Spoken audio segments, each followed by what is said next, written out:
Hello everybody and welcome back to the British Touring Car 2022 season race reviews that myself and my good friend Ben, say hello. Hello. That we both usually do after every race weekend. If you don't know what we do by now, we go through all three of the British Touring Car races that happens in the race meeting, covering the various race results, briefly covering the qualifying, and of course covering driver standings as well as our personal favourites from the weekend. So to jump into it real quick, we're going to start with qualifying. This was at the Knockhill circuit, which was where everything was. We did have a red flag, which was brought out during qualifying.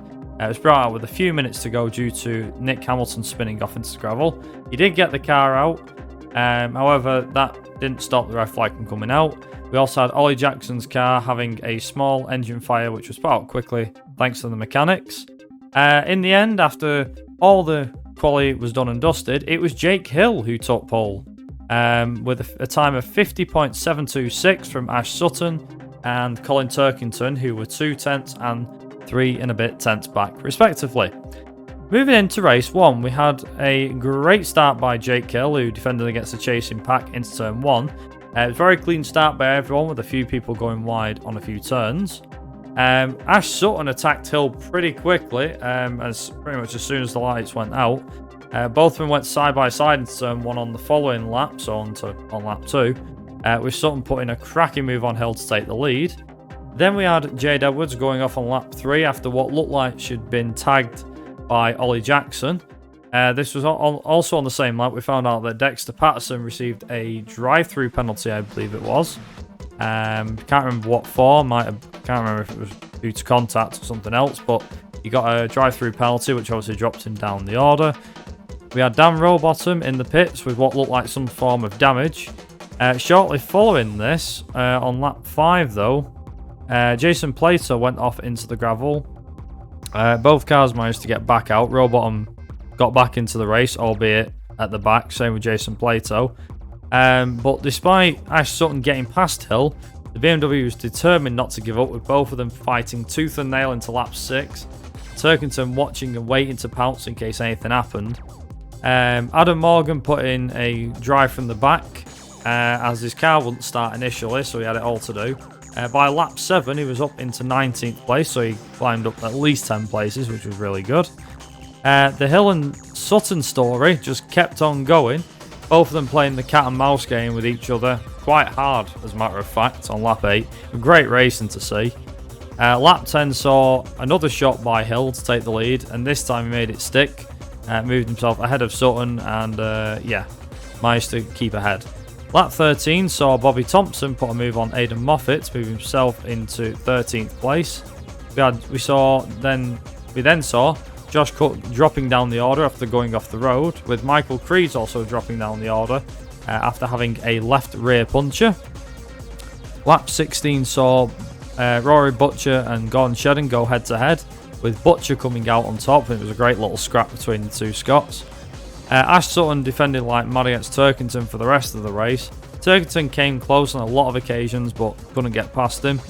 Shedden did manage to get past Butcher with less than 3 laps to go. And that was pretty much all of the race action. And in the end, it was Jake Hill who took the first race win of the day, with Ash Sutton and Colin Turkington battling out for second place all the way to the end, with Sutton beating Turkington to the flag ahead of the Irishman. It was Adam Morgan as well that managed to get up to 14th from the back, which was a great result for him. But to run down your race 1 results, it was Jake Hill, like I said, who was your race winner, who also scored the fastest lap. Ash Sutton was 2nd, Colin Turkington 3rd. Then we had Stephen Jelly 4th, George Gamble putting a great performance to finish 5th, Tom Ingram 6th ahead of Gordon Shedden in 7th, Rory Butcher in 8th, Dan Camish in 9th, and Ricky Collard rounded out the top 10. Well, that one from one chaotic race onto another. I'll now pass it over to Ben for race 2. So Ben, off you go. So, at the start of race 2, you have Hill got off to an amazing good start. He was instantly out of the shot, and then Sutton slotted in right behind him, getting ready, and then instantly coming out the second corner, Ollie Jackson got tapped by Will Parrell, which caused him to spin off the track and take out an advertising board. And this damaged Powell's left rear tyre and suspension. Then, not long after that, Jason Plato hit the chicane marker, and this damaged his car. And this basically ended up ending his race, I think like a lap or so later, and also brought out the safety car at the end of lap 1. So, at the end of the safety car period, he got back on at lap 4. Hill got off to an amazing good restart, and then Jason Plato actually got sent back out with a new wheel on. Ingram and Turkington were having a great battle at the end of lap 4, and on lap 5, Sutton gets Hill with a great overtake after Hill went slightly off into the gravel and then got back on track and slotted in behind Sutton. On the end of lap 11, Gamble goes on the inside on the final corner on Butcher and holds it all the way down the start-finish straight, and then manages to get a great overtake done on the first corner, flying through, bouncing up on 2 wheels off the curb, fully committed. Then after this, Butcher then does the same thing basically and gets past him on the following corner. It was amazing to see. On lap 14, Thompson is off with lots of grass in his front radiator and his front left tyre is completely popped. It looks like it was really badly damaged. He manages to pull off to the side of the track and stops. On lap 18, Hill went insanely wide at the chicane and went into the gravel again just after the chicane. This gave Turkington second, and then Hill slotted in just behind him and carried on right on. On the start of lap 20, Turkington then went wide on the first corner, and Hill just went straight past him. At the end of lap 21, Ashand went up on the inside of Rick Parfitt, and then he tapped Rick Parfitt, which caused him to spin.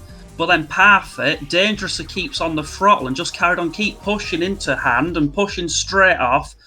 I don't get what was going on. Across the side of the track, took himself straight off the track, and then because of this, he lost 7 places and that put him down to 26th.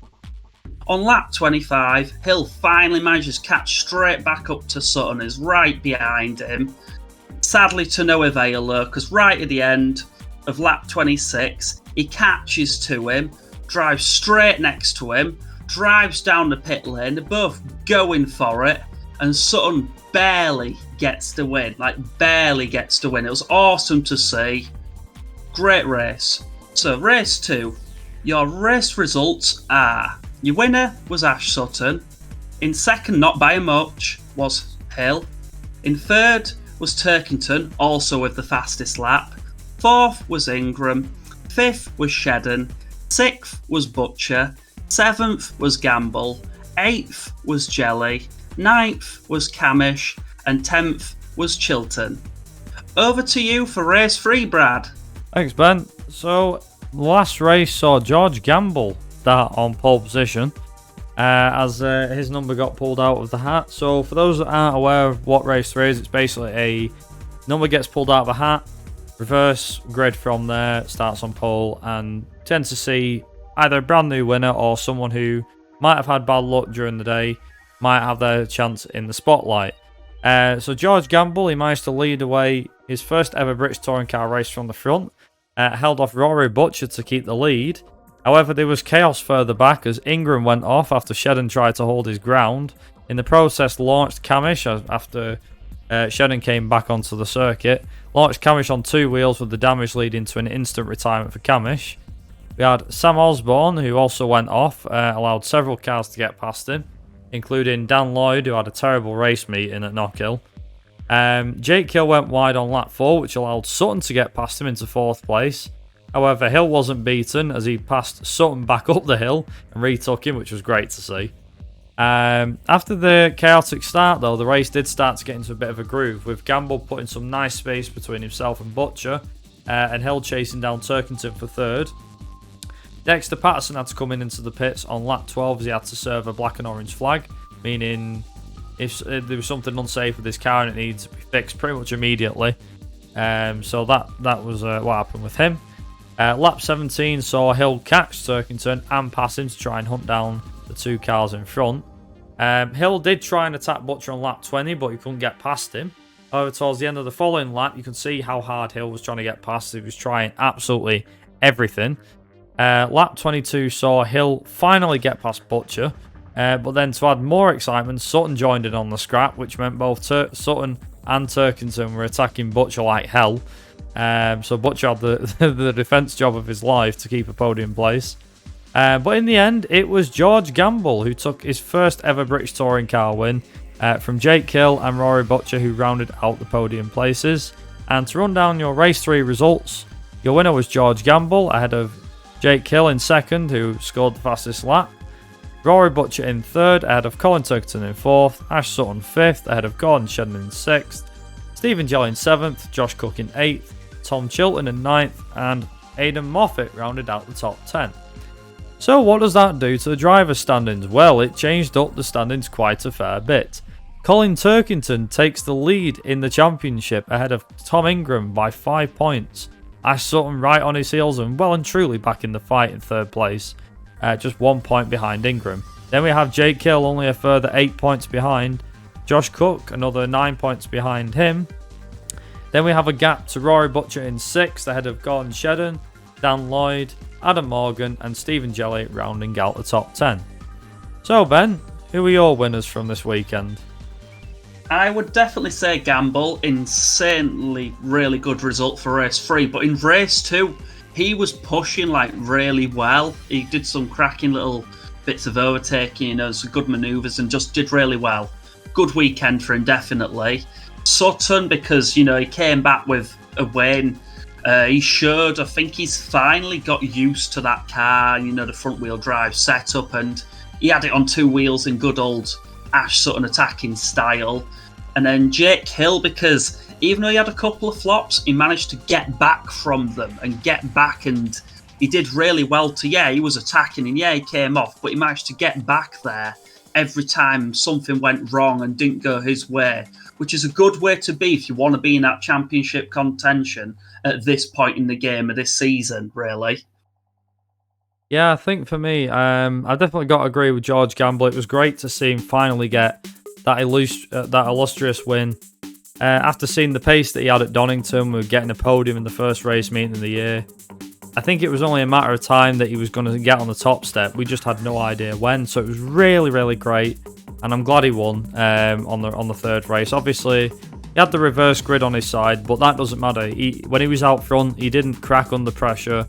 He kept the pace out front and managed to win. I think it was like by about 4.2 seconds, which is a really big gap, believe it or not, to most people that don't watch touring cars. It was quite a bit of a big gap. Jake Hill, very impressive. 3 podiums in 3 races.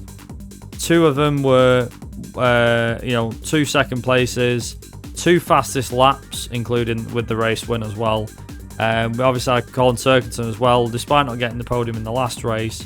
A good chunk of points thrust him into the lead of the championship. Ingram tried everything. I think, to be honest, Ingram did kind of screw it up for himself in the last race, but that's just my thoughts on it. Again, Ash Sutton as well, getting right up there in the championship fight. This championship is really, really getting very, it's heating up quite a bit, wouldn't you say, Ben? Oh, definitely. After Knockhill, basically you're looking at it, and there's a good chunk of people now who you don't have a clue. Any one of them could do something. Like, normally I'd say at this point, this guy's got it. I don't honestly have a clue. Any of them top 5, really, maybe even top 6, any one of them could just have that good a weekend where that's it. Exactly. And as we know in touring cars, you only need one bad weekend for it all to come crashing down. Ingram kind of found that out. Although Ingram did a decent job, I'd say, for the most part for this weekend. But yeah, we're going to wrap Knockhill up here. Many thanks to all of you guys that watch these videos and really enjoy them. Let us know your comments. Let us know your thoughts on this weekend's racing in the comments below. As per usual, we'll also have the playlist down in the description. I forgot to mention that earlier on. That's always down in the description if you want to find that there. And until the next time, we shall see you in a couple of weeks' time, where we'll be going to Snetterton. So thank you very much for watching, everybody. Have yourselves a great night. And of course, as always, from myself and from Ben, ta-ra! Bye.